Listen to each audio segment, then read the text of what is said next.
Welcome to Zoom O'Clock with your host, Tessie Anthony de Nassau. This podcast brings you enlightening discussions with leading experts and public figures directly to your ears. Hi, Cherie. Hi, Tessie. How are you? I am wonderful. Thank you so much. Are you good? Yes, really good. Thank you for making the time. Where are you and how are you? Well, I'm at home at the moment. I'm working from home like so many other people. But luckily for me, because of my work as a lawyer is international work anyway, we do a lot of the stuff that we do online. So I'm having many more Zoom meetings like this, but a lot of my work is writing and researching, and I've got the setup here at home that I can do as well as anywhere else. So that's what I'm doing. I'm managing and coping with this interesting situation we're all in. Absolutely. I totally agree with you. And thank you so much for making the time. So for everyone who do not know Cherie yet, Cherie Blair is the founder of the Cherie Blair Foundation for Women. She's a leading international human rights lawyer and a passionate campaigner for women's equality, and wife of former British Prime Minister Tony Blair. What an incredible bio. Of course, there's so much more, but I don't want to tell your story. I would love to hear your story from your words. And what are your passions, and how did these passions bring you to where you are today? Well, I think my passion for human rights, and particularly my passions for women's rights, really started at the very beginning of my journey. As I grew up in Liverpool, and I mean, when I was born into a very ordinary family in Liverpool, I don't think anyone would have dreamed that I could end up living in number 10 Downing Street. But that's the strange things that happen in life. But perhaps the biggest thing that happened to me in my early years was when I was 8 and my father abandoned my mother, my sister and I. We were living with his mother in Liverpool. And I realized my mother found herself having to support our small family on her own. And for her, this was a particular problem because at the age of 14, her own mother had died. And so she had left school in order to look after her father, who was a minor, and her 10-year-old brother. So she'd stopped her schooling, and therefore she found herself with not many qualifications in order to make a living. But like many women in that situation around the world, she picked herself up. She found herself a job, first of all, at a fish and chip shop, but later on she managed to get a job in a big department store in Liverpool and ended up managing the travel agency that was in that department store. And from an early age, I knew the struggle she had as a woman to be taken seriously in business, to be taken seriously, for example, to get a loan so she could buy her own house. I mean, she was refused that in those days because as a married woman, without not living with her husband, they wouldn't lend to her. So I understood that for women, there are additional issues about how to succeed in the world that maybe men, which we know that men don't have. And so I was determined to prove to my mum and my grandma that with all the sacrifices that they made, that I was going to do my best to succeed in what I did. And I was very lucky to go to law school at the London School of Economics. Then I became a barrister, and turned out I was quite good as a lawyer, and I have been able to make a career. So now I'm a QC. I've been a QC for 25 years. But my passion for human rights, my passion for women's rights has always remained part of my practice. Whether what I do now today in my own law firm, where we do a lot of work about business and human rights, and whether, of course, through my foundation, which I set up in 2008. And of course, happy to tell you a little bit more about that. Yes, absolutely. I want to hear all about the foundation. And thank you for sharing such intimate, beautiful memories from your past and talking about your mother. I personally didn't know that, and that is just so inspiring. And definitely, you can say that the apple doesn't fall far from the tree. So you have definitely, you have an impressive bio, and you are very well known in the field of women advocacy. So moving on then from here, as you already mentioned briefly, can you tell us a bit about the foundation, please? When did it started? What is its aim? So it says in the name, obviously, Foundation for Women, but what does it actually do, and how can we support you as well?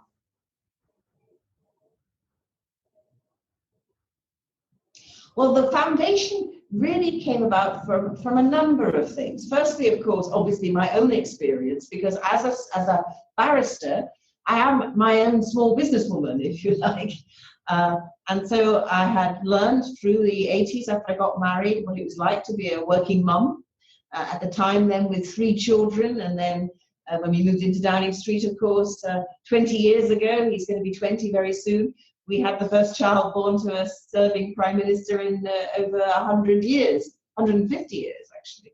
And so managing that was an interesting challenge for me. And the way I was able to do that, apart from great support that I had, is because I used technology. I don't know how it was that I somehow became interested in technology, but from pretty much when my daughter was born in 1988, I was introduced to technology, and within 2 years of that, I found myself chair of the Bar of England and Wales Information Technology Committee. So, and when my husband became Prime Minister and I moved into 10 Downing Street, I would never have been able to continue to work full time, which I did, if it hadn't been for the flexibility that technology gave me, the flexibility that I'm experiencing again today in these circumstances. And whilst I was in Downing Street, I had the opportunity to do more than just be a barrister, if you like, but also to be able to travel across the world with my husband, sometimes without my husband. And in the course of those travels, I would often be introduced, because of my interest in women's rights, to some incredible women around the world. And I soon realized that, you know, a fortunate woman like me who can use technology to help her run her business is in a much better position than some of the women I were meeting, who were much more, their struggles as women with their own businesses was much more like my mum's position when she found herself in a society that wasn't at that time open to single parents at all, and wasn't that open to women, you know, managing and having their own careers. Or perhaps some of the women I met were more in the situation that I was when I first started as a young lawyer in the mid-1970s, when people would say things like, you know, well, women aren't really suitable as advocates because their voices don't travel so far, or, well, of course, Cherie, you want to be a barrister now, but, you know, once you have a family, you know, you'll want to give all that up. So I could see these parallels from my own and my mother's experience in the women that I met. And when we left number 10 Downing Street, it could have just been a great experience for me, an amazing opportunity to view history in the making. But I wanted to do something more than that. I wanted to give something back. And to me, it seemed evident that there was a gap in helping women entrepreneurs, the women who have small and medium-sized businesses, who are employing not just family members, but beyond family members, employing people, helping build their locals' economies, being very important part of the local community. And I thought, how can I help these women by using technology to gain some of the advantages that more fortunate women like you and I, Tessie, take for granted? And that came the idea. So the idea of the foundation is to use technology to help women entrepreneurs across the world get the training, the mentoring, the networks, and hopefully the access to capital that they need in order to make their businesses thrive and grow, so that they can redefine the future for themselves. But not just for themselves, because if we allow women to fully contribute to the economy, research that my foundation did just the other year showed that we could add $5 trillion to the world economy if only we allow women to have the same opportunities to operate their own businesses as men. So this is a hugely important task, and technology is the key to that. So now, funnily enough, in this situation that we find ourselves in the foundation, we were already quite well positioned, because already we were delivering the programs that we were doing using technology. For example, we have a global mentoring platform where we match men and women mentors with women entrepreneurs. And because it's based on the web, we have, through our local partners, we have identified suitable women who could benefit from having a years-long mentoring relationship with an experienced person. So we are in over 100 countries in the world for that. And of course, it's all done on the web. So literally this month, we have just matched another 400 pairs, mentees and mentors together, who will start that mentoring journey this month, at the end of this month. One of our mentees says, my mentor is my invisible friend who walks beside me on my business journey. And what's been interesting, of course, is that at the moment, we're able to communicate with our women on our mentoring platform and with the women in our programs that we do in country. And we've been asking them, what effect has the virus had on their businesses? And we've been able to collate that and produce some research to try and get some image of what women business owners need and what help they need at the moment. So we use technology, whether it's the mentoring platform. We have a great app on a mobile phone, which provides no more than 5 or 6 minutes, little bite-sized pieces of hints and tips of how to do business for women entrepreneurs. That we are doing at the moment in Vietnam, in Indonesia, and we're literally just launching it, thanks to generous donation from DHL, in Kenya this month as well. And again, we can go ahead with that and tweak it somewhat, but nevertheless we can go ahead with it because it is based on technology. So that's what we're doing. Let's see how we can help women around the world to do their business better and to achieve their dreams. Wow, that is incredible. Definitely. Well, sign me up. I really love it. I think it's really incredible. And it's pretty... Well, you should. We would love more mentors. We really would. All we ask for our mentors around the world is that they're prepared to give 2 hours a month up over the internet as a time convenient with them to help a woman brainstorm and problem solve about her particular business challenges.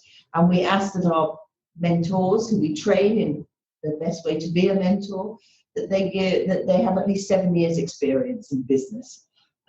So anyone watching this who would be interested, please go to our website. And we've now matched in May. The next matching will take place in November. So there's plenty of time to be trained as a mentor and to really experience a one-to-one relationship with a woman entrepreneur.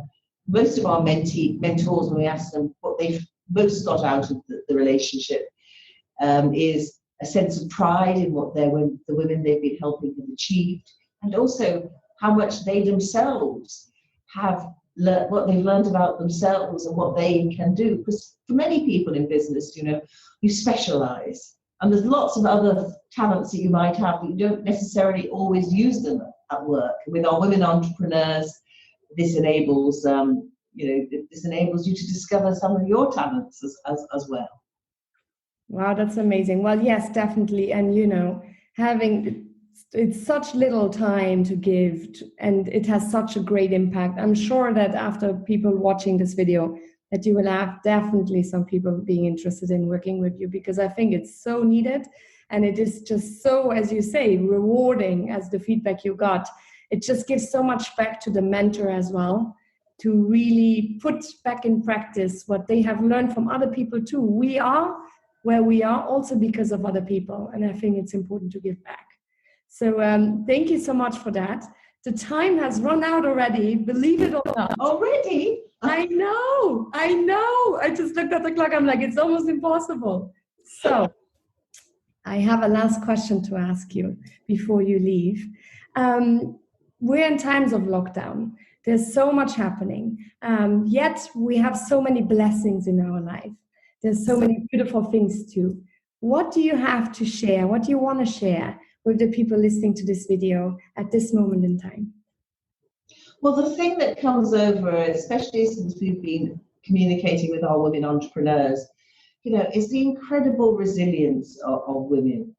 And particularly at this time of crises, when so many, the difficulties that women have about being taken seriously, the difficulties they have of often being in particular parts of business which are particularly affected, whether it's retail or health businesses or education businesses that are being affected obviously by this lockdown, is the resilience of women. And the fact that on top of all that, as all of us do, and Tessie, I know you know as well as I was talking about my grandchildren, you have children, you also have to deal with the fact that the schools are closed and that we're working from home, and the children also have to be made sure that they're not suffering in their education as well. So the resilience of women is an amazing thing. And, we're not going to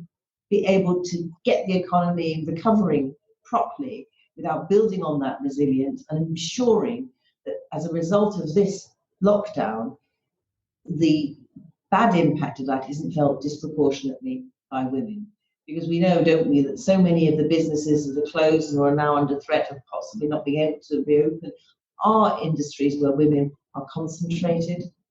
And we also know that many women, if the schools are closed and the caring responsibilities, not just for schools, but for elderly relatives, also fall on women, some women will not be able to work.